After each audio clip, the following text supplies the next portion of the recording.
भाइयों नमस्कार। आज हम आपकी मांग पर पौधों में जो भी लिविंग वस्तु हैं, मनुष्य भी उसी आधार पर चलता है। चूंकि हम आपके पौधों की और फसलों की बात करते हैं तो हम उसके संदर्भ में आपको हार्मोन के पूरे क्रिया के बारे में बताएंगे कि हार्मोन किस तरह से पौधों की न केवल वानस्पतिक वृद्धि को बल्कि उसके संपूर्ण जीवन को नियंत्रित करते हैं, और हार्मोन कैसे नियंत्रित करते हैं और कैसे बनते हैं, और जो माइक्रोन्यूट्रिएंट्स आप पौधे को देते हैं या अन्य पोषक तत्व पौधे को मिलते हैं, उन पोषक तत्वों का हार्मोन्स के निर्माण में क्या महत्व होता है, और कैसे हार्मोन्स उन पोषक तत्वों का वितरण करते हैं और पौधे की आवश्यकताओं की पूर्ति करते हैं। तो किसान भाइयों, यहाँ पर हम हार्मोन की दृष्टि से पौधे का विकास इस विषय पर चर्चा करने वाले हैं। और हार्मोन आपको जो पौधे के अंदर देते हैं, हम लोग किसान भाई जो देते हैं वो किस रूप में देते हैं, तो जो प्लांट ग्रोथ रेगुलेटर्स और की बात हम करते हैं वो वही हार्मोन हैं जो अपनी क्रियाओं के द्वारा अपने दृष्टि से पौधों की न केवल बढ़वार में आवश्यकताओं की पूर्ति करते हैं, बल्कि उनके फूलों के बनने की प्रक्रिया, फलों के बनने की प्रक्रिया और अन्य पोषक तत्वों के संग्रहण की प्रक्रिया, सारे जीवन काल में जिस तरह से एक मनुष्य पैदा होता है और बड़ा होता है, धीरे धीरे उसके अन्य संस्कार पूरे होते हैं, उसके बाद अपनी संतानोत्पत्ति करता है अपनी पीढ़ी को आगे बढ़ाने के लिए, उसी प्रकार पौधे भी अपने पीढ़ी को आगे बढ़ाने के लिए अपने जो है बीज का उत्पादन करते हैं या अपने पोषक तत्वों का संग्रहण ट्यूबर्स के रूप में करते हैं। तो कुछ पौधे बीज से जर्मिनेशन होते हैं और कुछ अपने ही वेजिटेटिव पार्ट, यानी कि जो हम ट्यूबर्स की बात करें जैसे आलू है, शकरकंद है, ये सब अपने वेजिटेटिव पार्ट के रूप में कहीं न कहीं अपना भोजन का संग्रहण करते हैं और वहां से अपना अगली पीढ़ी का जर्मिनेशन करते हैं। तो यहाँ किसान भाइयों बात करने वाले हैं हम हार्मोन्स की। तो प्रकृति में मुख्य रूप से 5 हार्मोन होते हैं, जिसमें ऑक्सिन, जिब्रेलिन, साइटोकाइनिन और एथिलीन नाम के 5 हार्मोन्स हैं। एब्सिसिक एसिड भी इसी में आता है। अब किसान भाइयों यहाँ पर अगर हम बात करें कि भाई सबसे पहले पौधे के अंदर ऑक्सीजन की कितनी आवश्यकता होती है और किस रूप में हम इसको पौधों में पाया जाता है, तो किसान भाइयों जो हम बेसल डोज में माइक्रोन्यूट्रिएंट्स देते हैं उसमें हम वैसे तो प्रकृति के अंदर ही पाए जाते हैं, भूमि के अंदर भी, मिट्टी में भी माइक्रोन्यूट्रिएंट्स पाए जाते हैं, तो उनसे ही भी जो है अपना पोषण पौधे लेते हैं, हमें आवश्यकता। लेकिन हम चूंकि ये व्यावसायिक रूप से हम खेती या अन्य फसलों का उत्पादन करते हैं तो उसमें हम कृत्रिम रूप से भी बाहर से माइक्रोन्यूट्रिएंट्स या अन्य पोषक तत्व पौधों को देते हैं। तो उसमें जो खेल हम बात कर रहे थे हार्मोन्स की, तो जो हार्मोन होता है ऑक्सिन, वो पौधे की वृद्धि में सहायक होता है, और ये न केवल पौधे की पत्तियों की टिप पर पाया जाता है बल्कि जड़ों की भी टिप पर पाया जाता है। तो हम ये कहें कि पौधे के संपूर्ण वृद्धि में जो सहायक हार्मोन है वो है ऑक्सिन। वो ऊपर की बढ़वार भी करता है, पत्तियों के निर्माण में भी सहायक होता है, उसी तरह से जड़ों के भी निर्माण में ऑक्सिन की महत्वपूर्ण भूमिका होती है। इसीलिए इस हार्मोन को एपिकल डोमिनेंस हार्मोन कहा जाता है। किसान भाइयों इसकी कमी से अगर किसी भी स्तर पर इसकी कमी हो जाती है, तो अगर फूल बनते हैं और उस समय भी कमी आ जाती है तो फूल गिरने की प्रक्रिया भी इससे अछूती नहीं है जहां फूल गिरते हैं। तो इसकी हम पूर्ति जो है किसान भाइयों अल्फा नेफ्थाइल एसिटिक एसिड के नाम से ऑक्सीजन हार्मोन आता है मार्केट में, प्रानोफिक्स के नाम से ब्रांड नेम है इसका, उसको दे करके इसकी पूर्ति करते हैं। यानी कि 30 से 35-40 दिन की अवस्था तक इसकी पूर्ति की जा सकती है। उसके बाद चूंकि ट्यूबर्स की हम बात कर रहे हैं, पोटैटो की फसल को लेकर के यहाँ पर बातें की जा रही हैं, इसलिए उसमें हमें वानस्पतिक वृद्धि की आगे आवश्यकता नहीं होती। इसलिए इसके बाद 35-40 दिन के बाद इसका स्प्रे करना कहीं ना कहीं हानिकारक हो सकता है।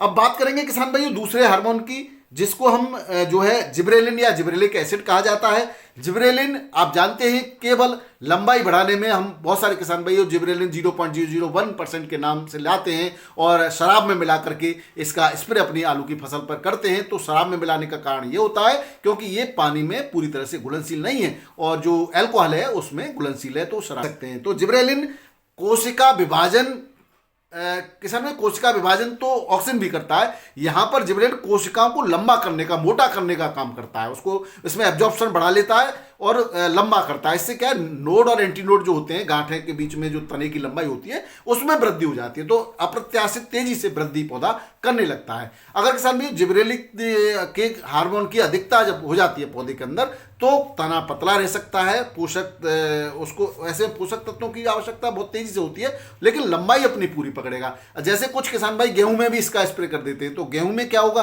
तना पतला हो जाएगा और लंबाई पूरी पकड़ जाएगा, तो जरा सी भी हवा चलने पर गेहूं की फसल गिर जाएगी, तो उल्टा नुकसान भी हो सकता है। इसी तरह से अन्य फसलों में भी जो है इसकी एक आवश्यक मात्रा और तभी प्रयोग करनी चाहिए जब आपको लगता है कि वास्तव में इसकी वानस्पतिक वृद्धि कम है, जितनी होनी चाहिए उससे बहुत कम है, तब इसका हम प्रयोग कर सकते हैं। तो इसका प्रयोग हमेशा वही शुरुआती के दिनों में ही करना, यानी कि आप कह सकते हो कि 25 से 35 दिन के बीच में या 40 दिन तक अधिकतम प्रयोग कर लेना चाहिए, उसके बाद इसका प्रयोग नहीं करना चाहिए, नहीं तो नुकसान ज़्यादा हो सकता है, फायदे के बजाय नुकसान हो जाएगा।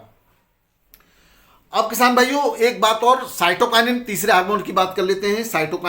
साइटोकाइनिन हार्मोन जो होता है, ये जिबरेलिन और साइटोकाइनिन में अंतर की हम बात करें तो जिबरेलिन कोशिकाओं के में पोषण यानी अवशोषण करेगा, जिससे कोशिकाएं मोटी और लंबी हो जाएंगी, जिससे पौधा लंबाई पकड़ेगा। साइटोकाइनिन उससे ज़्यादा बेहतर काम करता है। क्या कारण है, ये कोशिका विभाजन करता है तेजी से, और कोशिका विभाजन यानी कि सेल्स, पूरी जीवन की इकाई कोशिका होती है, सेल्स होती है, चाहे वो मनुष्य हो चाहे पौधा हो, कोई भी जीवन हो, जीवित तो नहीं। अब कोशिका का विभाजन जब तेजी से होगा तो सारे ही अंगों की वृद्धि तेजी से होगी। तो ये हम कह सकते हैं जिबरेलिन के बजाय साइटोकाइनिन हार्मोन जो है ज़्यादा बेहतर काम करता है, और दोनों का काम ही, इसकी भी ओवरऑल डेवलपमेंट प्लांट का करने का काम जो है साइटोकाइनिन का होता है, कोशिका विभाजन में तेजी लाता है, और इसका उन फसलों पर स्प्रे ज़्यादा किया जाता है जिसमें हमें कल्लों की ज़्यादा आवश्यकता होती है शुरुआती दिनों में। जैसे कि धान की फसल है, वहाँ पे भी कल्ले की फुटवार होनी चाहिए, गेहूं है वहाँ पे भी फुटवार होनी चाहिए, तो इसका हम प्रयोग उन फसलों में करते हैं।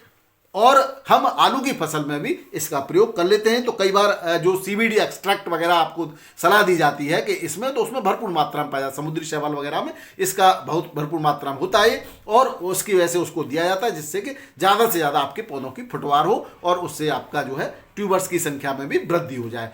ये इसका में संख्या में वृद्धि करने का काम करेगा, और पौधे की वानस्पतिक वृद्धि भी ये करेगा। जो अगला जो हार्मोन है हमारा किसान भाइयों चौथे नंबर का, तो वो है इथाइलिन। इथाइलिन हार्मोन को जो कहा जाता है वो गैसीय हार्मोन है, एक्चुअली से ये फसल को पकाने में ज़्यादा काम में आता है।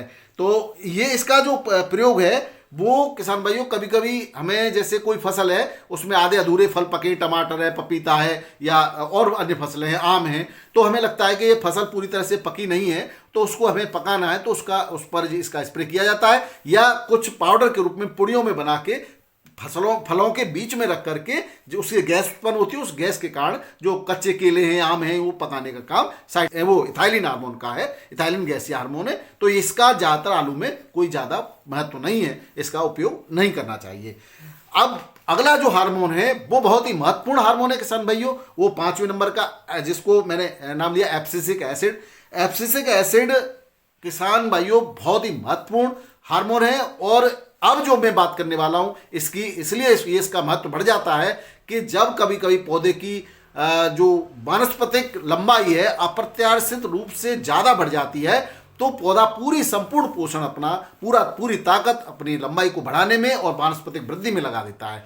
और जो कंदवर्गीय फसलें हैं, जिसमें हम कह सकते हैं प्याज है, लहसुन है, आलू है, शकरकंद है, गाजर है, इन फसलों में किसान भाइयों जो हमारे किसानों की उपयोगी चीज़ है व्यावसायिक दृष्टि से, वो उसका जो भूमि के अंदर वाला भाग जो वो है, यानी कि आलू में कंद हैं, गाजर के भी कंदी हैं, और वो सब चीज़ें, तो उसकी वृद्धि रुक जाती है और वानस्पतिक वृद्धि बढ़ जाती है। ऐसे में एब्सिसिक एसिड, जिसको संदमन या वृद्धि को रोकने वाला हार्मोन कहा जाता है, इसकी आवश्यकता पड़ती है किसान भाइयों।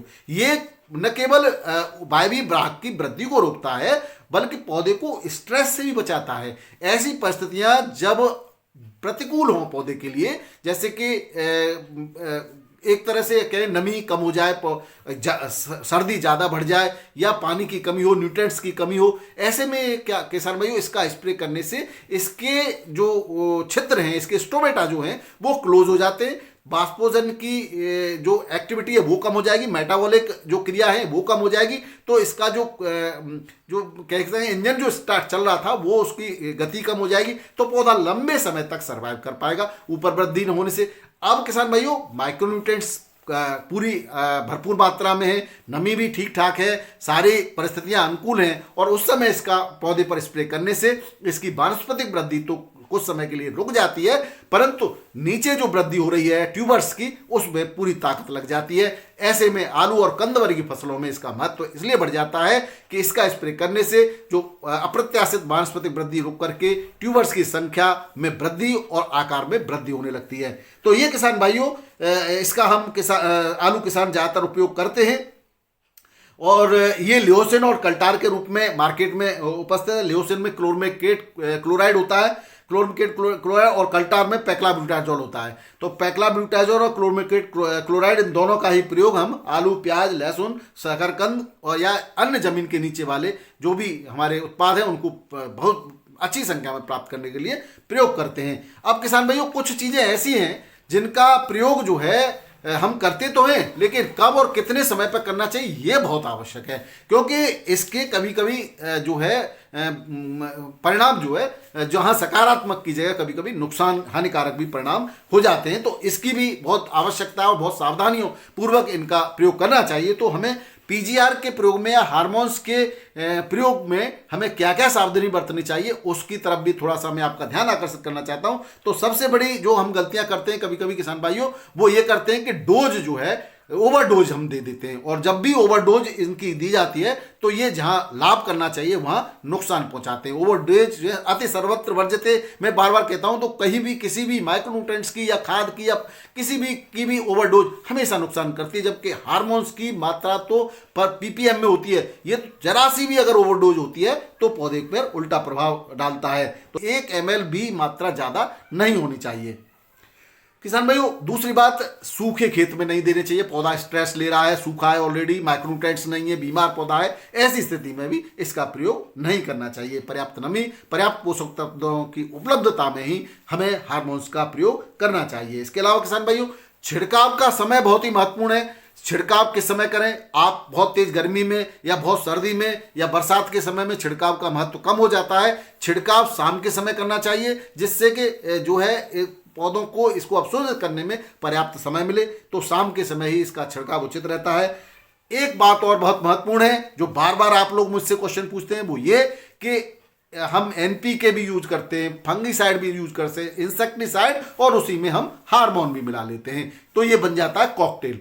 किसान भाइयों, पहली बात तो ये कि पौधे की अवशोषण क्षमता निश्चित है। पौधे के अंदर जो रंध्र हैं उनके द्वारा पौधे के अंदर जाने वाले पोषक तत्वों की मात्रा निर्धारित है, उससे ज़्यादा नहीं जाएगी। आपने कई सारी चीज़ों को मिला कर दिया है तो अवशोषित तो उतना ही होना है, सभी की मात्रा कम जाएगी। अब जिसका जहां उपयोग है, जो ज़्यादा चला जाएगा वो उसका असर दिखेगा, बाकी का असर नहीं दिखेगा, आपका बेकार चला जाएगा। सारी मेहनत जो आपका खर्चा है वो अननेसेसरी ज़्यादा हो जाता है, पहला काम।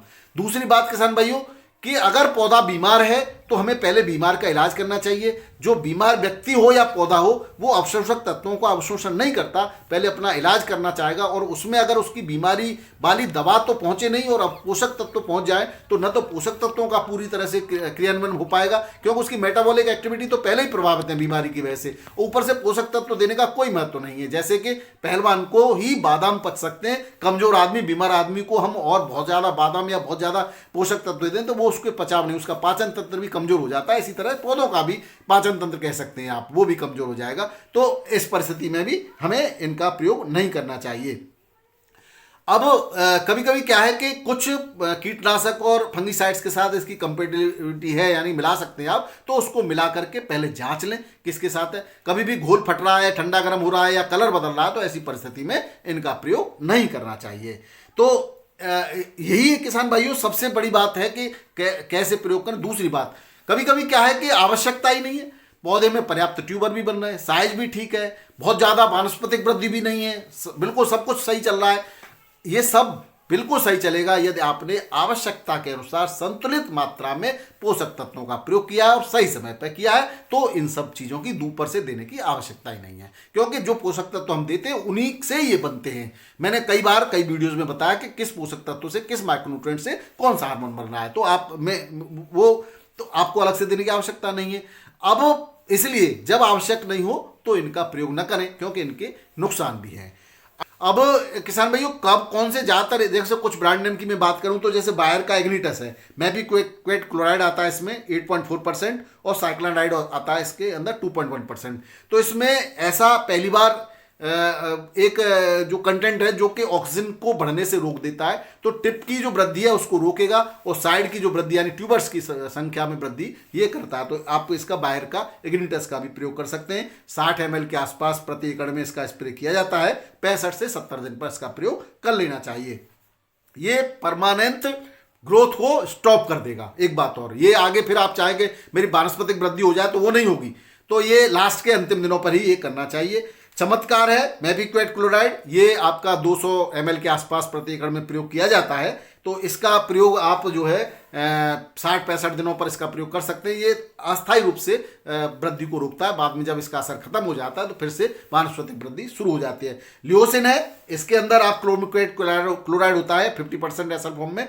इसका 50 ml 60 ml के आसपास प्रति एकड़ कर सकते हैं। ये भी परमानेंट वृद्धि को स्टॉप कर देता है। तो ये भी वही 65-70 दिन के आसपास तक लास्ट कर सकते हैं। किसान भाइयों, अंतिम समय यानी 90 दिन के बाद किसी भी प्रकार का कोई भी, न हमें माइक्रोन्यूट्रिएंट्स देना है, न हमें कोई हार्मोन्स देना है, न कोई उर्वरक देना है, क्योंकि ज़्यादातर आलू की जो लाइफ है वो 90 दिन की है। कुछ जैसे वैरायटी ऐसी हैं जो 100 से 120 दिन की भी हैं, तो उनमें हम जो है उनमें भी अंतिम समय पर हमें इनका प्रयोग नहीं करना है, क्योंकि उसमें पकने में समय लगता है। बाकी ट्यूबर्स की संख्या और ट्यूबर्स का आकार 90 दिन तक पूरी तरह से विकसित हो जाता है। वीडियो देखने के लिए बहुत बहुत धन्यवाद। नमस्कार, आदाब, सत श्री अकाल, राधे राधे, जय जवान जय किसान। आपका दिन मंगलमय हो।